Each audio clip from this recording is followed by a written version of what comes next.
Oke, baiklah kita akan lanjutkan materi kita ya. Jadi untuk kali ini, kita akan membahas mengenai view dan view group ya. Jadi kita akan mengarah ke tampilan atau layout dari Android ini. Oke, jadi view ini adalah menggambarkan ini objek ya, merupakan objek ya, menggambarkan komponen pada tampilan layar.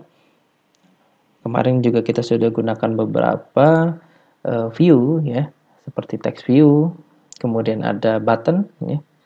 Nah, nanti ada image view untuk menampilkan gambar, kemudian nanti ada juga list view, ini menampilkan informasi dalam bentuk daftar seperti yang ada di sini ya.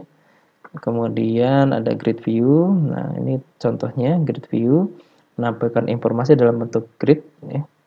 Kemudian di sini ada radio button.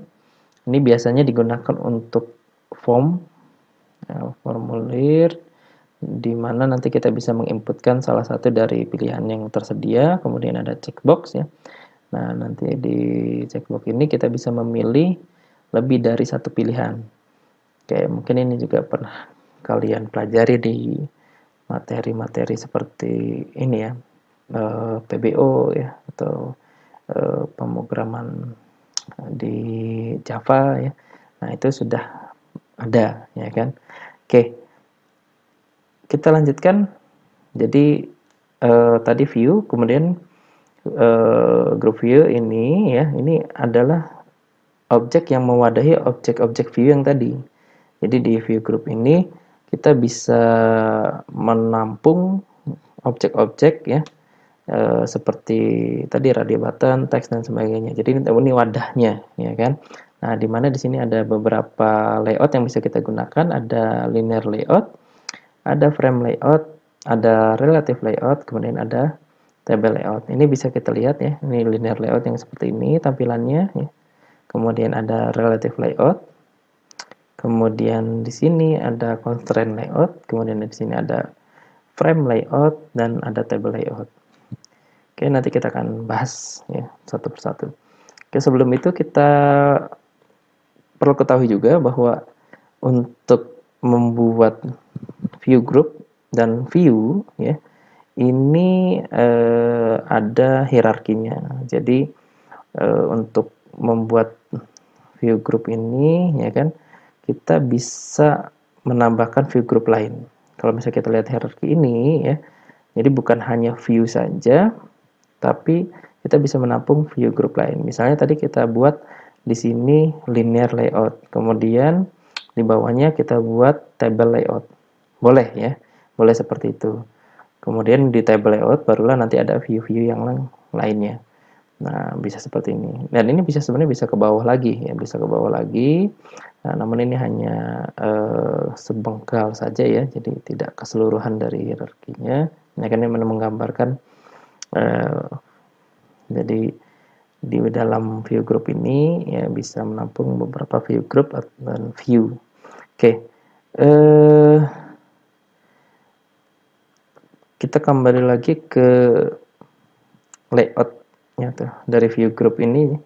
Jadi ada beberapa layout yang bisa kita gunakan. Yang pertama ada linear layout ya. Ini sudah pernah kita gunakan. Dia akan membentuk seperti baris atau kolom ya. Dia hanya satu saja ya kan, seperti batang-batang ini. Kemudian untuk yang layout yang kedua di sini ada relative layout. Jadi layout ini paling fleksibel ya, karena posisinya bisa di itu ya, di misalnya di acu ya ke komponen yang lain. Jadi bisa dihubungkan ya, misalnya dihubungkan ke komponen yang lain sehingga pada saat komponennya dipindah ya kan, itu akan bergeser juga. Contohnya di sini ada login ya dengan cancel. Jadi cancel ini dia mengacu pada tombol login. Nah, mengacu pada penolak. Istilahnya yaitu kalau dalam bahasa kita sehari itu ada patokannya ya, ada patokannya. Jadi cancel ini akan berada di sebelah login, misalnya seperti itu ya. Kemudian di sini juga selain mengacu pada komponen, dia juga bisa mengacu pada tepian ya, tepian dari layarnya atau batas layarnya. Nah, ya, jadi ini lebih fleksibel ya, lebih fleksibel dari sisi penempatannya. Nah, kemudian ada namanya frame layout. Jadi frame layout ini membuat komponen yang ada di dalamnya bisa menumpuk ya, saling menutupi satu sama lain. Jadi bisa tumpang tindih ya. Kemudian di sini komponen-komponennya ya kan akan menjadi ini ya, yang pertama kali dituliskan itu akan menjadi komponen yang paling itu bawah ya, paling bawah menjadi alas, kemudian nanti yang dituliskan kedua itu akan menjadi komponen yang paling atas ya. Oke, jadi dengan komponen ini kita bisa memadukan antara image ya, di dalam image kita bisa masukkan button ya, bisa masukkan image lagi dan tempatnya itu akan menumpuk. Oke, kemudian ada table layout, sudah jelas ya dari katanya ini adalah layout yang berbentuk seperti tabel ya, berbentuk seperti tabel tapi tidak ada garis pembatas ya. Kemudian ada scroll view ini dia komponen yang paling sering digunakan juga karena dengan scroll view ini kita bisa menggeser ya, menggeser ke bawah atau ke atas sehingga nanti kita bisa melihat view-view lainnya ya. Biasanya kalau misalnya view-nya itu banyak dan tidak cukup seperti form registrasi ya, ada misalnya ini ya, tampilan gambar galeri yang banyak, nah itu bisa digeser. Oke, ini scroll view ya. Jadi di Android itu ada namanya satuan dimensi. Ya, satuan dimensi ini penting ya, penting sekali karena mengingat bahwa Android ini kan ukurannya berbeda-beda ya, sehingga tampilannya itu harus dinamis ya kan. Tampilannya harus dinamis ya.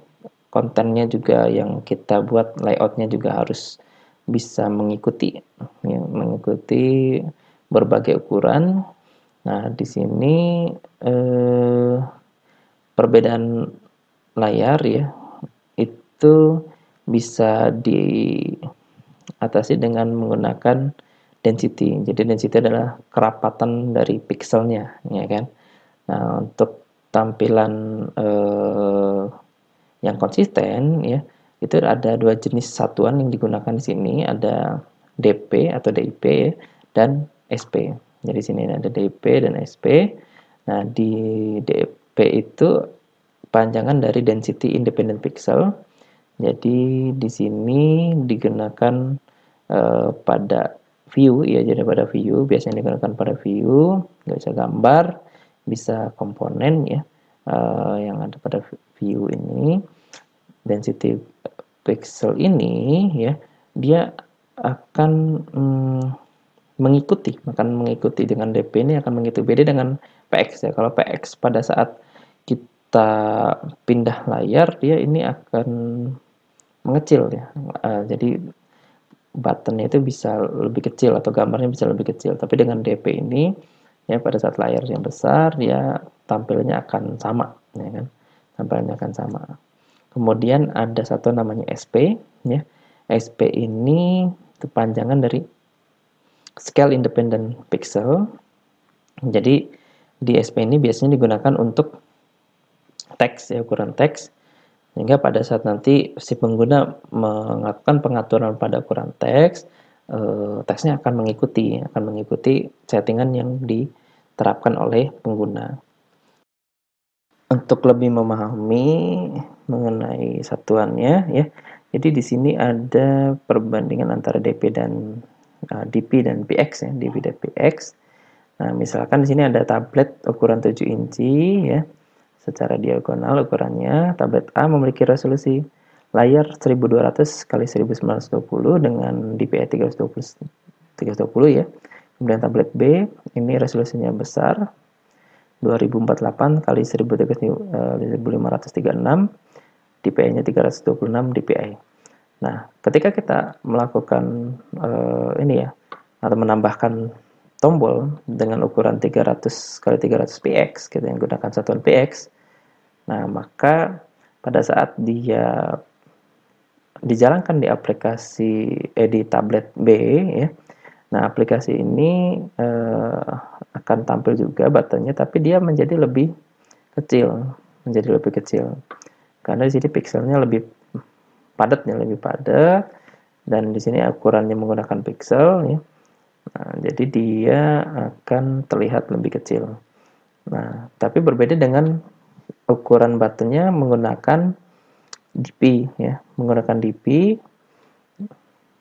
Di sini DP ini kan dotnya ya, dot per incinya itu yang dihitung ya, sehingga pada saat di layar yang memiliki resolusi tinggi, dia tampilannya akan lebih dinamis atau lebih menyesuaikan buttonnya. Kita bisa lihat di sini buttonnya tampilannya tidak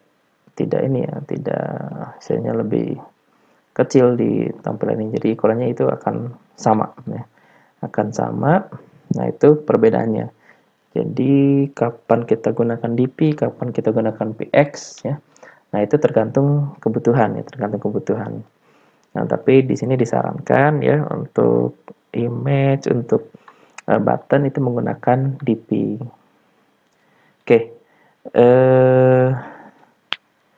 Untuk gambar ya. Gambar ini ya kan itu juga memiliki ukuran yang berbeda-beda.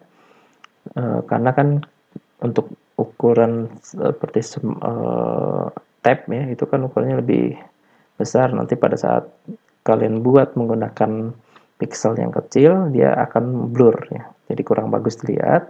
Makanya di sini disediakan beberapa ukuran yang bisa kita masukkan ke dalam resource-nya, sehingga pada saat nanti dibuka di tab itu gambarnya dia akan mengambilkan sesuai dengan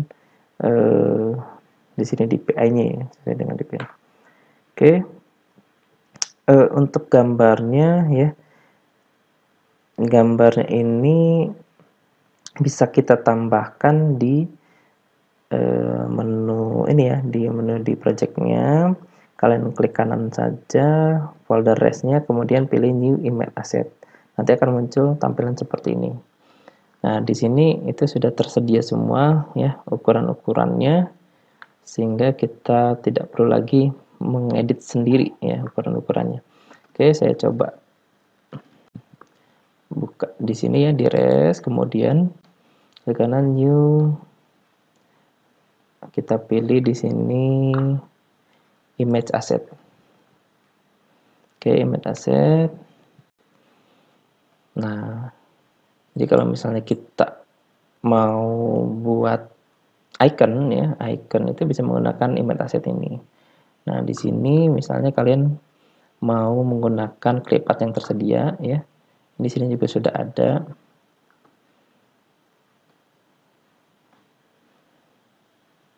Nah, misalnya kita buat ya, ini ikonnya jadi seperti ini misalnya.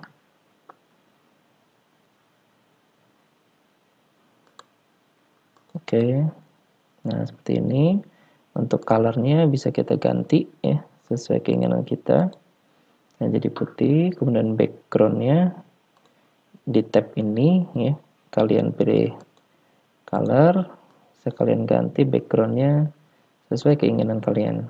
Nah, misalnya saya buat seperti ini ya, jadi biru, kemudian tulisannya putih ya. Nah, pada saat saya simpan dengan nama IC Launcher ini, dengan type-nya launcher icon, maka dia akan mengubah ya, sini merah, dia akan mereplace semua gambar yang ada pada setiap DPI-nya. Nah, launchernya ya, yang ada di depan layar itu akan berubah. Nah, jadi launchernya itu akan berubah ya, icon aplikasinya akan berubah. Oke. Nah, kalau misalnya kita mau memasukkan gambar ya untuk keperluan konten dari halamannya itu juga bisa melalui image tadi ya. Jadi kalian buka saja di res tadi, saya ulangi ya. Kalian klik kanan, kemudian new image asset. Oke, image asset ini. Nah, kalau untuk gambar itu ya bisa kalian masukkan menggunakan asset tab ini, kita ganti menjadi alamat dari image-nya ya. Nanti dia akan membuat semua ukuran dari image yang kita masukkan ke sini. Oke, itu untuk image-nya. Iconnya tadi sudah dijelaskan. Jadi di sini kita buat saja namanya tetap IC Launcher. Jadi akan overwrite atau menimpa file yang ada sehingga nanti iconnya itu akan berubah. Kita bisa lihat di ini ya, manifest. Nah, ini launchernya. Nah, ini namanya, jadi kita samakan sehingga dia akan mengganti icon bawaannya dia. Oke, untuk icon aplikasi bisa seperti itu. Kemudian ada vector asset ya. Jadi bedanya di vector asset ini dia gambarnya lebih ini ya, jadi tidak ngeblur kalau misalnya dibuka di layar yang besar ya, karena dia menggunakan vektor. Ini menggunakan vektor. Berbeda dengan gambar ya, dia yang berpatokan pada pixel. Kalau di sini patokannya pada vektor. Nah, untuk filenya sendiri ini nanti bertipe SVG atau PSD ya. PSD. Oke. Itu vektor asset. Nah, untuk latihannya kita akan membuat tampilan seperti yang ini. Nah, mungkin kita akan buatnya di pertemuan selanjutnya ya. Tapi kalau misalnya ada yang mau coba-coba, ya silakan. Oke, untuk resource-nya bisa kalian buka di halaman selanjutnya. Ya, ini gambarnya, bisa diklik kanan, save as picture, kemudian ini resource untuk teksnya. Oke, kalau begitu ya, untuk pertemuan kali ini saya rasa cukup ya. Saya ucapkan terima kasih dan selamat belajar.